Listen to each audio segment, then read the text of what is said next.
Adana, a sentimental crying fool. Kamsi's voice cut sharply through the steady hum of the expensive air conditioner in their shared Victoria Island apartment. She slammed her designer clutch bag onto the glass table. The sound was loud and final. Her eyes burned with a cold, hungry light, the kind that did not know mercy. Outside the wide windows, rain poured heavily from the sky. It beat against the glass again and again, mixing with the bright neon lights of the city. Cars hissed through flooded roads below. Lagos did not sleep. Lagos only watched. Adana stood quietly by the window. Her hands shook as she held them together, trying to calm herself. Her chest felt tight. "Kamsi," she said softly, her voice breaking. The woman was crying. Her daughter had been taken by the hospital because she could not pay the bill. They refused to release the child. How could I sit there and eat my steak while she stood outside the restaurant gate, begging strangers for help? How could I pretend I didn't see her? Kamsi laughed, but there was no humor in it. "Because you are not the government," she shouted. "You are not God." She stepped closer, her high heels clicking sharply on the marble floor, each step like a warning. "You gave her the money meant for our fabric. Or silk. The silk we were supposed to use for the gala." Her voice shook with anger. "Now tell me, what do we have left? Pity. Can you sew pity into a dress and sell it for 1 million naira? Adana lowered her eyes. Shame and pain washed over her face. "I will work extra hours," she whispered. "I will take double shifts. I will find another way." Kamsi shook her head slowly, her lips curling in disgust. "No, you won't," she said cruelly. "You'll just find another stray person to save. Another brother or sister who needs help." She pointed at Adana's chest. "Kindness is a sickness, Adana. It is a weakness. This world feeds on people like you. It drains them until there is nothing left." She paused, her eyes darkening as memories rose. "My mother was just like you," Kamsi continued, her voice low and bitter. "Soft, kind, always helping. Everyone called her blessed." Her jaw tightened. She died in a broken shack because her friends stole her land while she was busy cooking for them and praying for their children. Kamsi clenched her fists. "I swore I would never be like her," she said firmly. "I swore I would be the one holding the knife, not the one being cut." Adana slowly turned to face her. Tears filled her eyes as she looked at her best friend, the girl she had struggled with through the harsh halls of university, the girl she once laughed and dreamed with. "If success means killing my heart," Adana said quietly, "then I don't want that kind of success, Kamsi." Kamsi's face hardened like stone. "Then get ready to stay at the bottom," she hissed as she turned away. "Because I am climbing. And I will not let your goodness pull me back into the mud." The rain outside fell harder. The tension between them became something alive. It filled the house like a thick fog. It followed them into every room. It sat between them at meals and slept beside them at night. They spoke less. When they did, their words were sharp and cold. Weeks passed like this. Then the announcement came. The Lagos International Fashion Showcase. Everyone in the industry talked about it. The prize was more than money. It was a contract that could change a life. The winner would also get a boutique in the heart of Lekki, where the rich and powerful shopped. It was the kind of opportunity designers prayed for. Adana worked day and night. She skipped meals. She forgot sleep. Her fingers ached, then cracked, then bled. Still she did not stop. She poured everything she had into the gown. When it was finished, it was more than clothing. It was a masterpiece. The gown was made from hand-woven osso-oak, carefully stitched with modern metallic threads. Carried history and hope together. When light touched it, the fabric seemed to breathe. Anyone who looked at it could feel something deep and true. Kamsi watched from a distance. Her own designs were sharp. They were stylish. They were clean and bold. But something was missing. They did not speak. They did not feel alive the way Adana's work did. And Kamsi knew it. The night before the judging, the apartment was silent. Kamsi sat alone in the dark living room. In one hand was a bottle of wine. In the other was a pair of heavy industrial scissors. The room smelled of alcohol and anger. The bitterness inside her had grown too strong. It had turned into hatred. Why should Adana win? She thought. Why should weakness be rewarded? She stood up slowly. Her steps were quiet as she walked into Adana's workspace. The moonlight poured through the window. The gown stood on the mannequin, glowing softly, as if it knew its own worth. Kamsi did not pause. She raised the scissors and slashed through the bodice. She tore apart the careful embroidery. Thread fell to the floor like broken dreams. Then she picked up a bottle of permanent black ink. She poured it over the white silk. The ink spread fast, sinking deep, ruining everything. It looked like a sickness, dark and unstoppable.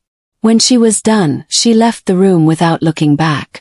The next morning, Adana walked in. The scream that came from her mouth was not just a scream. It was the sound of a heart shattering. She fell to her knees. Her hands shook as she grabbed the ruined fabric. The dress she had given her soul to was gone. "Who did this?" she cried, her voice broken. Her tears soaked into the cloth. Kamsi walked in calmly, holding a cup of coffee. Her face showed fake surprise. "Oh, Adana," she said softly. "I told you to be careful. Maybe you left the window open.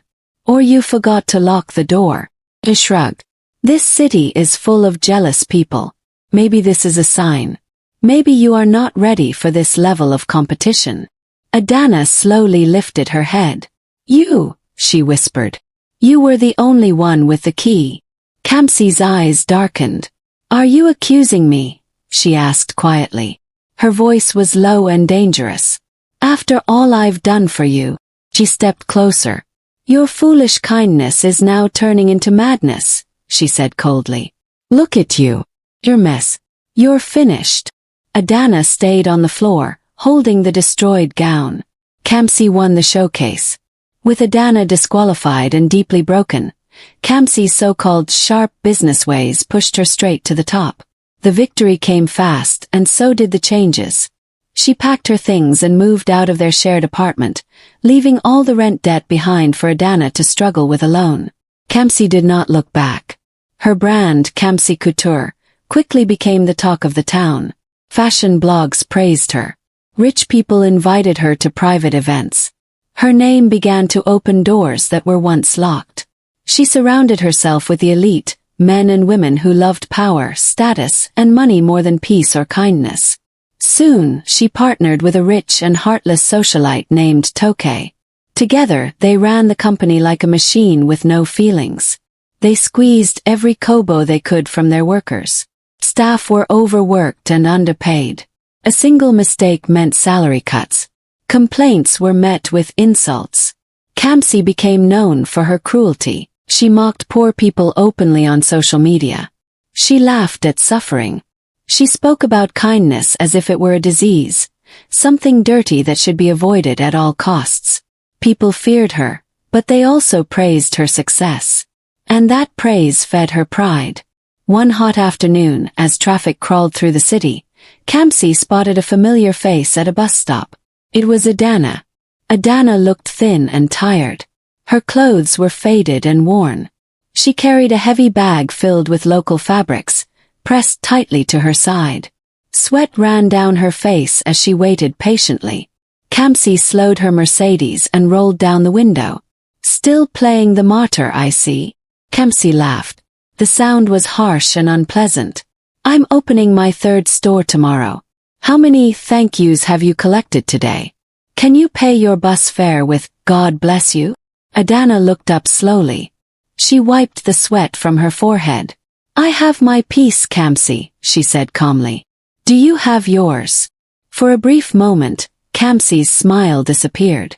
Then her face hardened. "Peace is for the poor," she hissed. "Power is for me."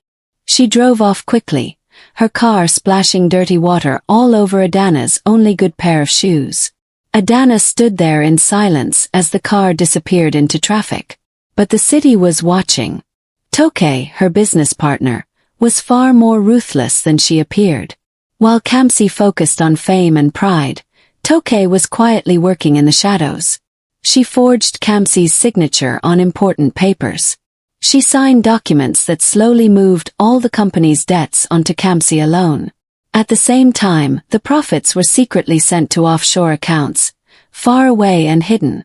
And Kamsi never noticed, not yet. The crash was loud and shocking.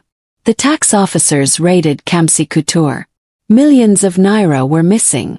Toke had run away to Dubai, leaving Kamsi to face everything alone.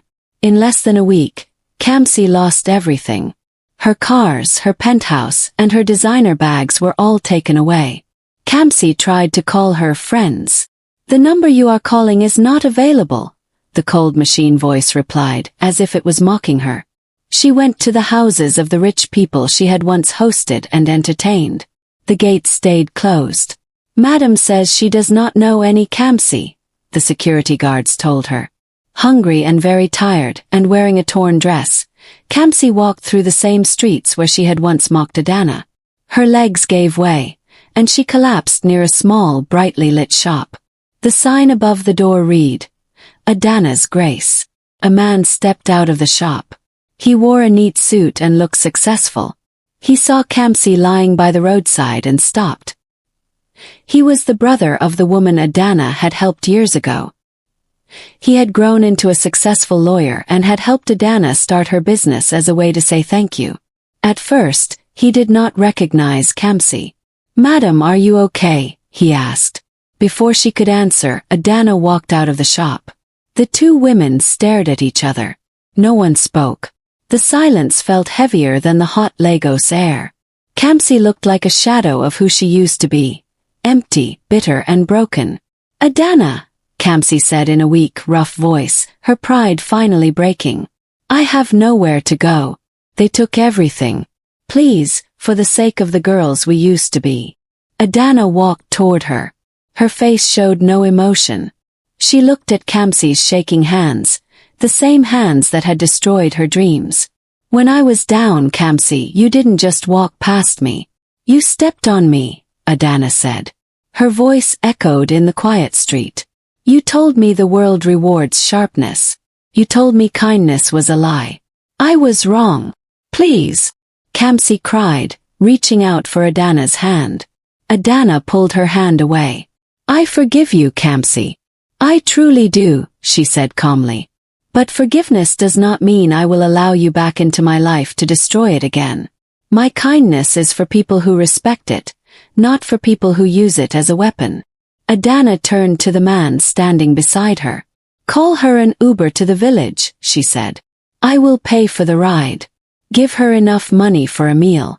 But after today, she is not allowed to come near this shop again." Kamsi watched as Adana walked back into her shop. The door closed behind her with a strong, final click. The Uber arrived. It was a simple car, nothing like the Mercedes Kamsi once drove. As the car moved away, Kamsi looked out the window. She saw Adana inside the shop, surrounded by people who loved and respected her. Then Kamsi understood the most painful truth of all. She had gained the city but lost her soul. And in the end, the city did not even remember her name. Sharpness can take you to the top, but only good character can keep you there. When you burn every bridge to move ahead, do not be surprised when you are left alone after the fire reaches you. Thanks for watching. Please kindly subscribe, comment, like and share.